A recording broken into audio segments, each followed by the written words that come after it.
Normalisht në këtë takim ne bëm qartë edhe qëndrimin tonë që përkundër përpjekjeve të mëhershme për të bërë një qeveri bashkë me partitë që ishin në opozitë në kaluarën, nuk kemi arritur një gjë të tillë dhe rrjedhimisht imponohet shkuarja drejt zgjedhjeve të parakohshme, por po ashtu kemi kërkuar që kjo të ndodhë sa më shpejt, duke pas parasysh që Kosova ka nevojë për një stabilitet, ka nevojë për institucione legjitime, për kuvend funksional dhe për një qeveri të re. Po ashtu, çështjet që ndërlidhen me miratimin e buxhetit, me miratimin e disa marrëveshjeve ndërkombëtare tepër të rëndësishme, sidomos siç është plani i rritjes për Ballkanin Perëndimor i Bashkimit Evropian, janë tema të cilat vërtet do duhet që të trajtohen shumë shpejt dhe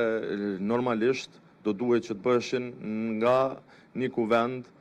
i ardhshëm dhe nga procedurat të cilat mund të zbatoj një qeveri legjitime e që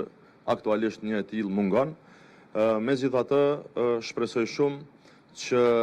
më së largu deri me datën 5, edhe në kuptimin formal, zyrtar,